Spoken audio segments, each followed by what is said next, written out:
Di tanah Sumatera yang menjunjung tinggi adat dan juga kearifan leluhur, terbentang sebuah danau besar yang bukan hanya hamparan air, namun juga menyimpan warisan sejarah dan juga legenda yang bernama Danau Toba. Guys, pernah nggak sih kalian bertanya mengapa sebuah danau yang tampak tenang justru menyimpan kisah tentang amarah bahkan kutukan yang diwariskan sepanjang zaman? Well, konon, Danau Toba tidak hanya menyimpan keindahan alam, tetapi juga mengandung pesan moral dan nilai spiritual yang kuat kaitannya di antara manusia dan juga alam. Selengkapnya dalam kata mereka.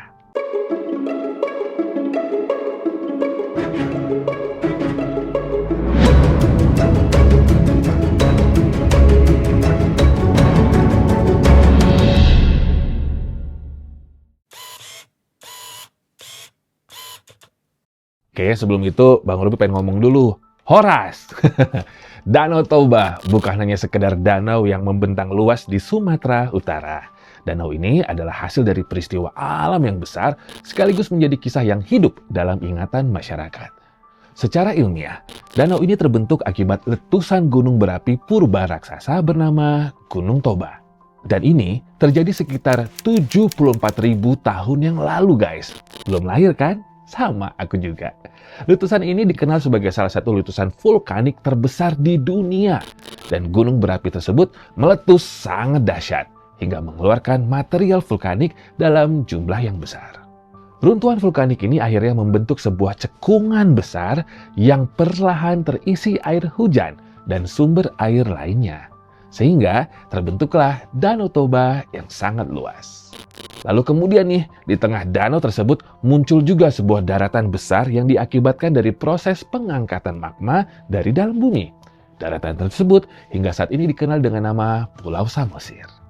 Letusan Gunung Toba saat itu tidak hanya mengubah bentang alam di sekitarnya, tetapi juga berdampak besar terhadap iklim global di masa itu.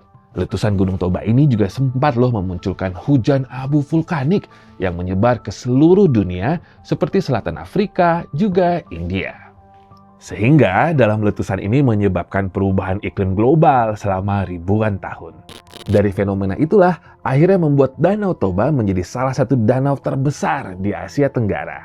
Karena luasnya, wilayah Danau Toba memiliki ukuran panjang sekitar 100 km dengan lebar 30 km dan serta titik kedalaman yang mencapai 505 meter. Wow, dalam ya. Dan itulah mengapa Danau Toba disebut lebih mirip dengan lautan. Danau ini juga memiliki keragaman fauna seperti beberapa spesies ikan endemik langka. Pada tahun 2020, Danau Toba dinobatkan sebagai salah satu Global Geopark atau warisan budaya oleh UNESCO. Ini semua ada alasannya. Pertama, karena memiliki kaitan geologis dan warisan tradisi yang tinggi dengan masyarakat lokal. Khususnya dalam hal budaya dan keanekaragaman hayati.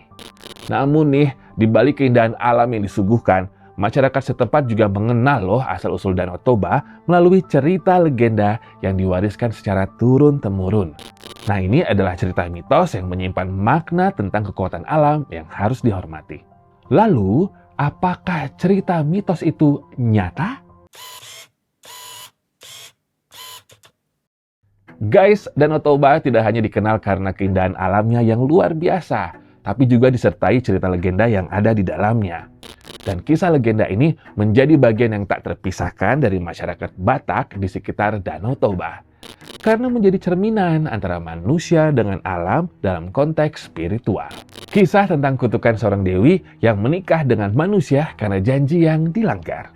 Berdasarkan legenda, Danau Toba ini menceritakan kisah seorang pemuda yang bernama Toba yang tinggal di wilayah Sumatera Utara dan dalam hidupnya yang sangat sederhana. Ia pun bekerja sebagai petani dan juga nelayan sungai.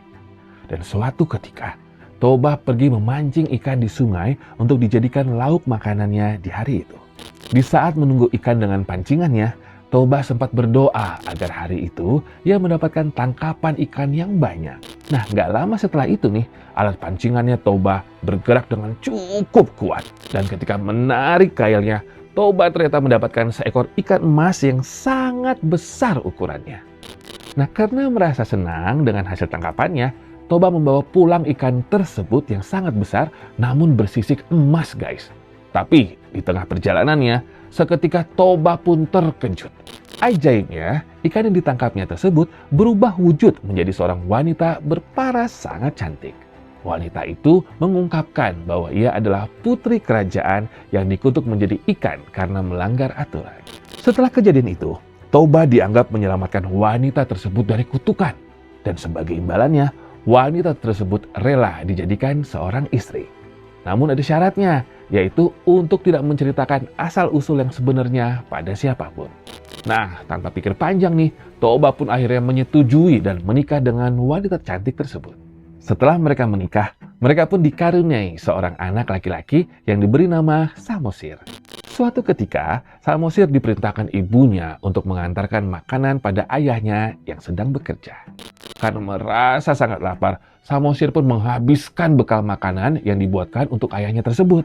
Ketika Toba tahu bahwa Samosir lah yang menghabiskan bekal untuknya, ia pun langsung memarahi Samosir dan berkata, "Anak tidak tahu diri! Dasar kau anak ikan!" Wah, gitu kata Toba. Nah, tanpa disadari, Toba sudah melanggar janji yang disepakati. Dan seketika itu pula, hujan lebat disertai badai mengguyur desa mereka tanpa henti. Hingga akhirnya menenggelamkan desa tempat mereka tinggal dan membentuk sebuah danau besar. Nah, kisah inilah yang akhirnya menjadi asal-usul Danau Toba dan Pulau Samosir di tengahnya. Namun nih, di balik kisah legenda yang ajaib, cerita Danau Toba juga meninggalkan beberapa mitos-mitos yang berkembang di tengah masyarakat. Dari berbagai cerita dan pesona alam di balik indahnya Danau Toba juga menyimpan misteri tentang kekuatan supranatural yang dikaitkan dengan berbagai mitos. Nah, mitos yang pertama nih guys adalah keberadaan ikan mas raksasa yang konon dipercaya masih ada di dalam perairan wilayah Danau Toba. Sosok ini tentu dikaitkan dengan cerita yang disebutkan sebelumnya tadi, bahwa sosok ikan mas raksasa ini adalah jelmaan dari wanita yang menjadi istri Toba sesuai dengan cerita legendanya. Ikan raksasa ini pun dianggap masih menjadi penghuni goib yang berada di Danau Toba tersebut. Dan bahkan, sosok goib ini sempat dikaitkan dengan kejadian kecelakaan kapal motor Sinar Bangun yang terjadi di Dewarsa 2018 lalu. Kapal tersebut tenggelam akibat cuaca ekstrim dan muatan yang berlebihan. Namun nih, beberapa masyarakat juga mengaitkannya dengan adanya sosok goib di bawah air yang sedang marah dan mengakibatkan tenggelamnya kapal tersebut. Lalu ada juga mitos yang kedua, yaitu sosok naga yang diyakini sebagai penghuni dan penjaga danau ini. Mitos ini dipercaya guys oleh warga lokal sebagai jelmaan dari anak Toba yang berubah menjadi naga untuk melindungi danau tersebut. Konon katanya, beberapa nelayan di sekitar danau sempat merasakan adanya sosok naga di bawah air. Nah, mitos berikutnya adalah mitos tentang salam tradisional yang dikenal sebagai Santabi Opung. Salam ini dipercaya warga lokal sebagai bentuk tata krama dan penghormatan terhadap roh para leluhur. Salam tersebut digunakan selayaknya meminta izin pada alam terbuka yang meyakini adanya sosok yang menjadi penghuni di danau tersebut. Oleh karena itu, masyarakat setempat mempercayai jika siapapun yang tidak menjaga sikap di wilayah tersebut, konon akan mendatangkan musibah. Nah guys, kira-kira mitos mana nih yang kalian percaya? Atau mungkin kalian justru pernah merasakannya saat berkunjung ke sana? Aku cerita dikit. Kalau Bang Robi pas ke sana sih seger banget airnya, tapi aku nggak tahu ternyata sedalam itu ya. Seru sih Danau Toba dan aura mistisnya emang kuat banget.